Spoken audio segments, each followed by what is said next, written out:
This is something that's come up in a number of podcasts when we've talked about longevity and just human performance optimization, and this idea that with where science is headed, that we will live longer and then potentially one day perhaps even have the option of living forever.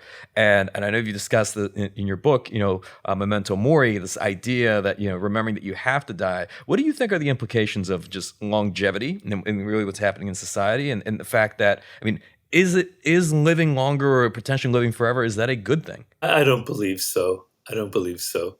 As the great Jim Morrison said, no one here gets out alive.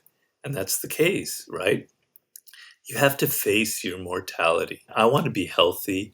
I'd like to live until I'm 100. My mother is 95 years old and she's doing very well. God bless her, etc. So we all want that desire. For me to deny that we don't want to be healthy and live longer lives is ridiculous. Okay? But first of all, the planet could not sustain people living forever, right? We're having a hard enough time with 7 billion people, whatever it's gone up to nowadays. Imagine if people don't die, and then how are young people ever going to get jobs? All the old people will have all the power and control, et cetera, et cetera.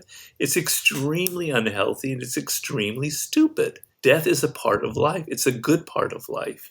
If you deny death, you're denying life itself. The two go hand in hand together.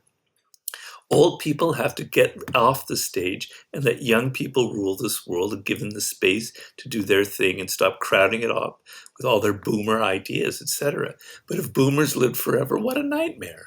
What an incredible nightmare. The great Jonathan Swift, the English writer, wrote a story about a man who lived until he was 900 something, and he was the most miserable person on the planet because all of his friends had died. There was nobody left of his family. He looked around a world where nobody was like him, had none of the memories, etc. And he decided, I'm just going to kill myself. I can't take it any longer. I'm so lonely, etc.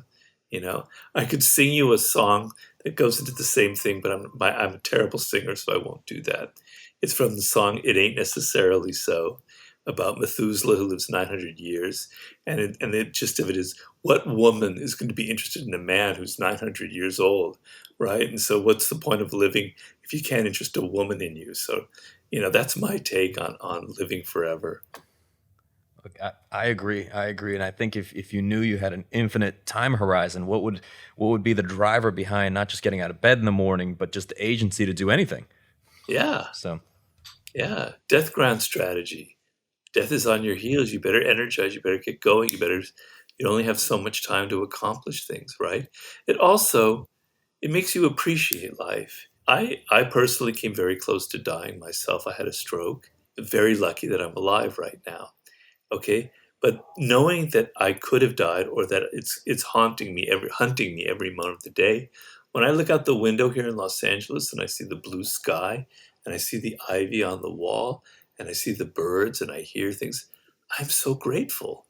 But if you're going to live forever, you don't care anymore. Why? You don't have that sense of the evanescence of life, which is the beauty of life. And that's an incredible part of Zen Buddhism and Japanese culture, is the ephemerality of all things is what makes them beautiful, right?